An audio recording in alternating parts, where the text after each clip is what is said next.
हमारे प्राचीन भारत में प्रकृति से जुड़कर ऋषि मुनि जंगलों में रहते थे, पहाड़ों की कंदराओं में और नदियों के संगम पे, और उनका खान पान भी बिल्कुल वैसा ही शुद्ध और प्राकृतिक होता था। इसी का परिणाम था कि आज से 40 वर्ष पहले तक, जबकि इस दुनिया को बने हजारों लाखों वर्ष हो चुके, मनुष्य जीवन में कभी हमने 40 वर्ष पहले कैंसर नहीं सुना था, हार्ट अटैक नहीं जाना था, पैनक्रियाज फेल हो गई, किडनी खराब हो गई, घुटने बदलने पड़े, हार्ट अटैक हो गया। ये सब कोई बीमारियां देखने को नहीं मिलती थी। आज अस्पताल भरे पड़े, तो उसके पीछे कोई तो कारण है। दुनिया में कारण के बिना कार्य होता नहीं। कारणाभावात् कार्य भाव न तो कारणाभावात् कार्य भाव, अर्थात बादल होंगे तो वर्षा होगी, और बादल नहीं तो वर्षा संभव नहीं है। धुआं वही होगा जहां अग्नि होगी, अग्नि नहीं तो धुएं की कल्पना नहीं हो सकती। तो इतनी बीमारियां आ रही हैं, तो उनका कारण तो होगा, और उसका कारण है हमारा प्रकृति से दूर जाना। प्राकृतिक चिकित्सा पृथ्वी, वायु, जल, आकाश और अग्नि, इस पर आधारित है। और हमारा जो शरीर है इन्हीं पंच तत्वों से बना है। लोहा टूटता तो उसकी मरम्मत लोहे से होती है, लकड़ी टूटती तो उसकी मरम्मत लकड़ी से होती है। तो मेरा आपका शरीर जब पंच तत्वों से बना है, तो इसकी मरम्मत भी पंच तत्वों से ही होगी। ये इसका मूल सिद्धांत है। और हमारा जो शरीर है, इसमें हम शुद्ध आहार देंगे तो जीवन बचेगा। हमारे पास गाड़ी है पेट्रोल की, और उसमें मिट्टी का तेल डालते रहेंगे तो कितनी चल पाएगी। आज वही स्थिति हमारे शरीर की बन चुकी है।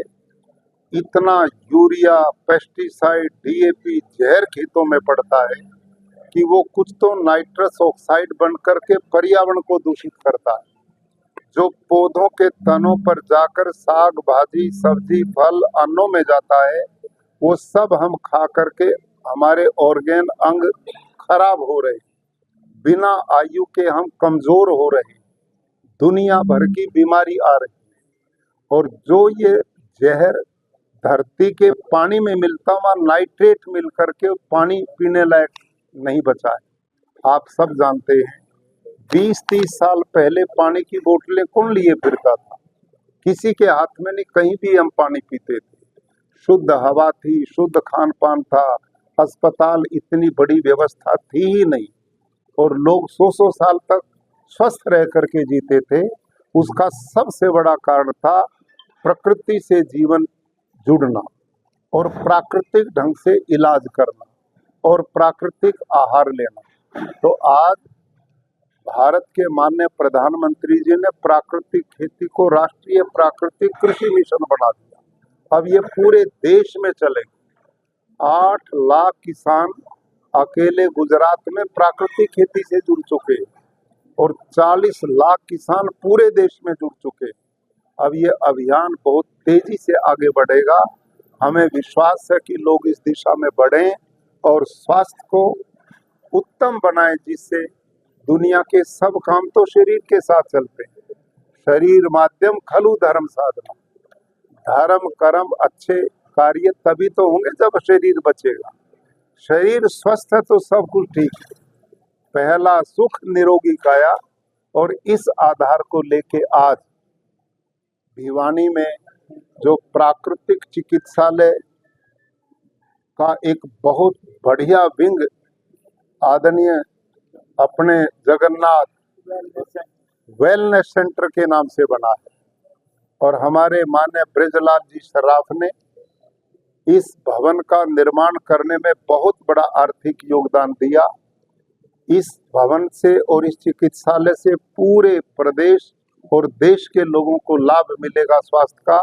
इसके लिए मैं इस परिवार को बधाई देता हूं, और आशा करता हूं कि सब लोग इस प्राकृतिक चिकित्सालय का लाभ उठाएंगे और स्वास्थ्य को अपने को अच्छा बना पाएंगे। सर, प्रदेश चिकित्सालय को लेकर एक आशंका बताई जा रही है कि उत्पादन कम होगा, इससे तो किसानों का खर्च, परिवार का खर्च। हाँ, बहुत अच्छा सवाल आपने किया। देखिए, दो तरह की खेती, तीन तरह की। एक है जैविक खेती, ऑर्गेनिक फार्मिंग। एक है प्राकृतिक खेती, नेचुरल फार्मिंग। एक है रासायनिक खेती, जहर वाली खेती। आप जो शंका पैदा करते हैं वो जैविक खेती में होती है। ऑर्गेनिक फार्मिंग में मेहनत कम नहीं होती, लागत घटती नहीं, उत्पादन पूरा मिलता नहीं। लेकिन प्राकृतिक खेती शुद्ध सूक्ष्म जीवाणुओं की खेती है। आप सबसे मैं जानना चाहता हूं, जंगल में कौन यूरिया डालता है, कौन डीएपी डालता है, कौन जंतुनाशक डालता है, कौन गोबर की खाद डालता है, कौन पानी देने जाता है? लेकिन जंगल का पेड़ समय आने पर फल से लद जाता है। जंगल के पेड़ के किसी भी पत्ते को तोड़ो, लेबोरेटरी में ले जाओ, phosphor, zinc, potash, magnesium, iron, copper, एक भी पोषक तत्व की कमी नहीं। वो कहाँ से आई? नेचर से, प्रकृति से। वहां हम समझदारों की पहुंच नहीं है। इसलिए तो प्राकृतिक चिकित्सा है केचुए की, बैक्टीरिया की, मित्र कीट की खेती। जितना मित्र कीट बढ़ेगा, सूक्ष्म जीवाणु बढ़ेगा, केचुआ बढ़ेगा, उतना ही धरती के ऑर्गेनिक कार्बन को बढ़ाएगा। उसमें उत्पादन कम नहीं होता। मैं गुरुकुल कुरुक्षेत्र में 180 एकड़ में खेती करता हूँ। हजूर साहब सौभाग्य से हमारे साथ खड़े, महाराज कंवर जी, ये अपने हाथों से खेती करते हैं, प्राकृतिक की करते हैं, गौ माता से करते हैं। और देश में 40 लाख किसान कर रहे हैं। आज तक प्राकृतिक का किसान वापस नहीं मुड़ता, क्योंकि उसका लाभ होता जाता है। क्योंकि हम जो जीवामृत बनाते हैं देसी गाय के गोबर गोमूत्र से, घन जीवामृत बनाते हैं, उसका काम ही सूक्ष्म जीवाणुओं को बढ़ाना है। जितने, आपकी जानकारी के लिए, हमारे घर के अंदर किचन है, उसमें सारा सामान भोजन बनाने का। और भोजन बनाने वाला ना हो तो भोजन बन के अपने आप आएगा क्या बाहर? सामान तो सारा है भोजन बनाने का, लेकिन भोजन बनाने वाला कुक नहीं तो भोजन नहीं बनेगा। बिल्कुल वैसे ये जो धरती माता है, ये भगवान की बनाई, मेरी आपकी नहीं है। ईश्वर पूर्ण है, उसकी रचना भी पूर्ण है। इस धरती में पौधे के लिए सारा भोजन का सामान है। Phosphor, zinc, potash, magnesium, iron, copper का भंडार है। लेकिन वो जड़वत है, अपने आप पौधे का भोजन नहीं बनता। सामान है, भोजन नहीं बनता। जैसे किचन में भोजन बनाने का सारा सामान है, लेकिन अपने आप नहीं बनता। वहां कुक चाहिए भोजन बनाने के लिए। यहाँ भोजन बनाने वाले कुक कौन है? केचुआ। यहाँ है सूक्ष्म जीवाणु, यहाँ मित्र कीट। वो जितने होंगे वो उस धरती में पड़े खनिज को तोड़ते हैं, खाते हैं, पकाते हैं और भोजन पौधे की जड़ को देते हैं। ये व्यवहारिक तो चल रहा है। बड़े छत मैं 180 किले में करता हूँ, और कितना बड़ा स्तर चाहिए। आज देश में किसान जो है वो तो 5, 7, 10 एकड़ से ज्यादा का नहीं है, और मैं 180 एकड़ में करता हूँ। महाराज जी करते हैं। और सरकार देते हैं, सरकार इसकी तरफ पहल करे, किसानों को। हाँ, कर रही है ना। तभी तो मैंने कहा ना, प्रधानमंत्री जी ने राष्ट्रीय प्राकृतिक कृषि मिशन बना दिया है।